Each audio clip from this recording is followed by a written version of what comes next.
우리가 DB 브라우저 for SQLite라고 하는 프로그램을 실행하면 이렇게 보입니다. 여기 보면 지금 데이터베이스 열기라고 하는 게 보이죠. 데이터베이스 열기를 해보면 우리가 파일을 지정해서 SQLite 데이터베이스라고 하는 게 .db라고 하는 확장자를 보통 가지고 있고요. db3일 수도 있습니다. 그래서 이게 이걸 이 파일 같은 거를 열어서 볼 수 있는데 우리가 그 SQLite 데이터베이스는 여러분의 단말 안에 데이터베이스 저장소를 만드는 거죠. 그리고 그게 내부적으로는 파일 하나로 구성되어 있어요.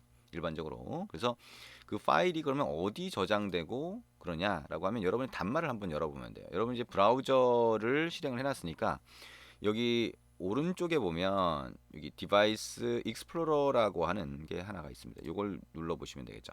그럼 여기 위에 연결된 단말, 실제 단말도 여기 보일 수 있고요. 연결된 단말을 여기서 확인하실 수가 있습니다. 자, 그러면 지금 에뮬레이터 쪽에 실제 리눅스 파일 시스템이 보이고 있고요. 여러분 단말 밑단을 보고 있는 거다라고 보시면 됩니다.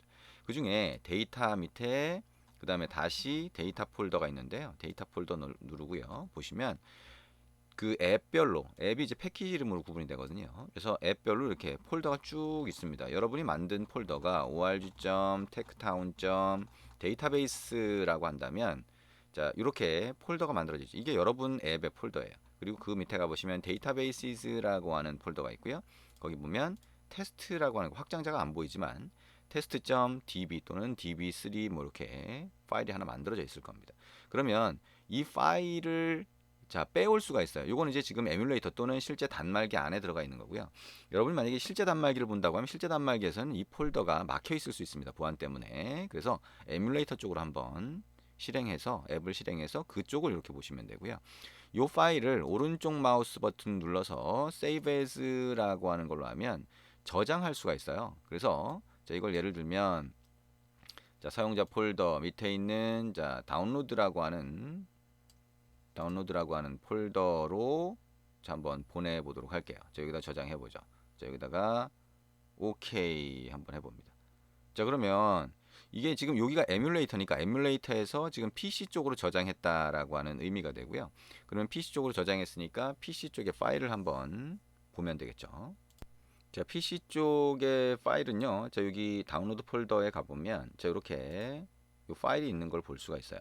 자, 이게 확장자가 지금 계속 생략돼서 안 보이는 경우에는 잘 모르겠죠? 근데 이게 지금 확장자가 아예 안 붙어 있나 봐요. 그러면 여기 테스트가 아니라 test.db 이렇게 바꿔주실 수가 있겠죠. 그래서 test.db라고 하는 게 다운로드 폴더 안에 있다라고 한다면 아까 우리 자 db 브라우저 for SQLite라고 하는 거 열고요. 데이터베이스 열기 한번 가봅니다. 그리고 다운로드 폴더에 한번 가서 자 test.db 자 이렇게 선택을 하고요. 열기 한번 해볼게요. 그러면 요게 열리는데 요게 지금 그 파일 안에 들어가 있는 정보라는 거예요. 보니까 커스터머라고 하는 테이블 보이죠? 아하. 자, 커스터머라고 하는 테이블이 보이고요. 한번 요거를 더블 클릭해서 보도록 하겠습니다. 그랬더니 우리가 아까 테이블이라고 해서 만들 때 자, ID, name, age, mobile 있었는데요. 그게 다 보이는 거를 확인할 수가 있죠. 그리고 위에 보면 데이터베이스 구조라고 해서 이게 보이는 거고요. 데이터 보기라고 가서 보면 자, 이런 식으로 보이게 됩니다. 테이블이 지금 이렇게 돼 있는데 테이블을 커스터머로 바꿔보면 우리가 입력했던 자, 데이터가 들어가 있는 걸 볼 수가 있습니다.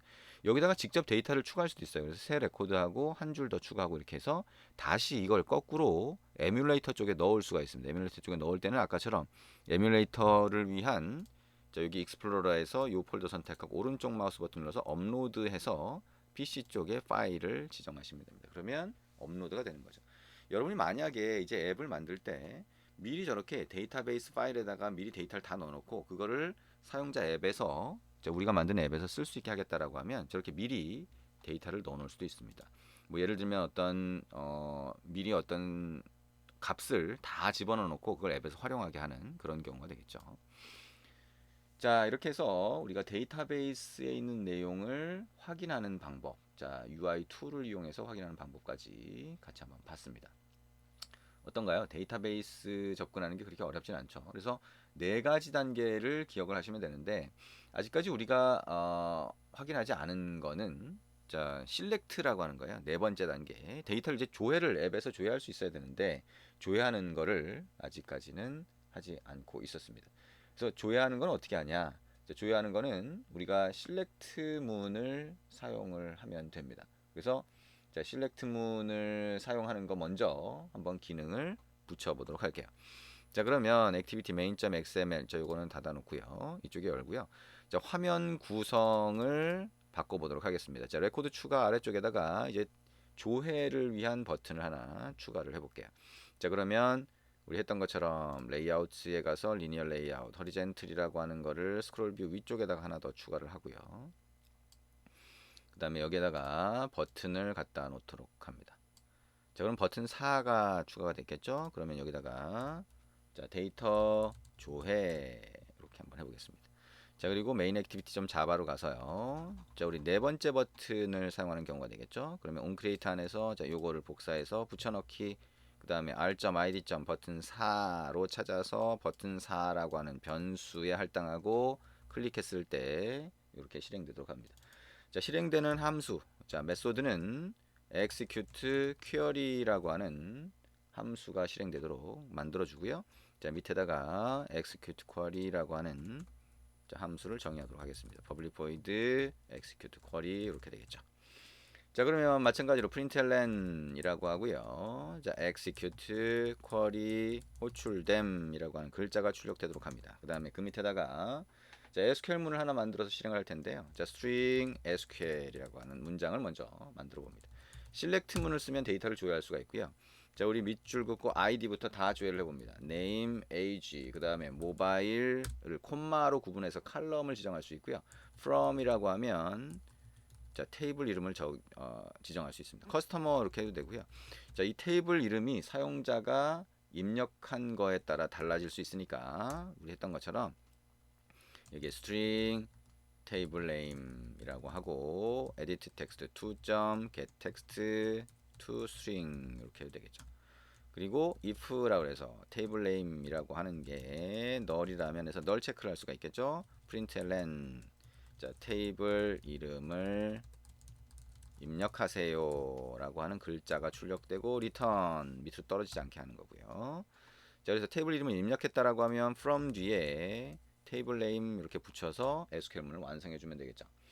자, 이렇게 만들면 자, 데이터베이스를 이제 접근할 수가 있게 됩니다. 자, 만약에 데이터베이스 객체가 없다면 똑같이 해주면 되겠죠. 자, 그래서 자, if라고 해서 자, 데이터베이스라고 하는 게 널이면 이렇게 널 체크를 해주고요. println이라고 하고요. 자, 데이터베이스를 먼저 열어주세요 라고 글자가 출력되도록 하고요. 자, 열지 않았으면 리턴을 해줍니다. 그렇게 되면 이 데이터베이스 자, raw query라고 하는 걸 실행할 수 있어요. 우리가 데이터를 조회할 때는 raw query, 그죠? 조회가 아니라 입력하거나 할 때는 exec SQL 이렇게 실행을 합니다. SQL문 넣어주고요. 두 번째는 자, null 이렇게 일단 넣어주도록 하겠습니다. 자, 그러면 리턴되는 값이 있는데요. 리턴되는 값은 자, 커서라고 하는 객체가 리턴이 됩니다. 커서는 우리가 이제 레코드가 뭐 10개, 20개 이렇게 될 수가 있는데 그 레코드를 하나씩 넘겨가면서 접근할 수 있는 게 커서라고 하는 겁니다. 자, 그래서 이 커서에 보면 자, get count라고 하는 함수가 있어요. 그래서 레코드가 몇 개인지를 먼저 확인해 볼 수가 있습니다. 이거를 record count라고 하는 변수에 할당을 하고요. 자, 레코드 개수를 출력해 보도록 하겠습니다. 레코드 개수가 몇 개냐. 자, 레코드 카운트라고 하는 변수를 출력해 보면 되겠죠. 자, 이건 이제 조금 이따 한번 확인해 보고요. 그러면 레코드 개수 확인한 다음에 각각의 레코드 값을 직접 확인해 보고 싶은 경우가 있겠죠. 포문을 한번 돌려볼게요. 자, 0부터 자, C 스타일 포문으로 자, 전통적인 포문이죠. 자, 이런 포문을 요즘에 권장하진 않지만 일단 이런 포문으로 진행을 해보도록 하겠습니다. 그러면 이 커서에 보면 자, move to next라고 하는 함수가 있는데 이걸 하게 되면 레코드 그 다음 레코드로 넘어가게 돼요. 그리고 그 다음 레코드에서 자, cursor.get int라고 하게 되면 그러면 인티저 타입으로 된 값을 접근할 수가 있습니다. 그리고 인덱스로 0을 주면 첫 번째 우리가 여기서 조회하기로 할 때 첫 번째 요 칼럼이 되겠죠. 그러면 int id라고 해서 받을 수가 있습니다. 자, 마찬가지로 우리가 이름, 나이, 전화번호 이런 것들을 다 받아서 이제 출력할 수가 있겠죠. 자, 그 코드를 여기다 넣어줄 거고요. 그걸 전부 다 println으로 화면에 출력을 해보도록 그렇게 할 겁니다.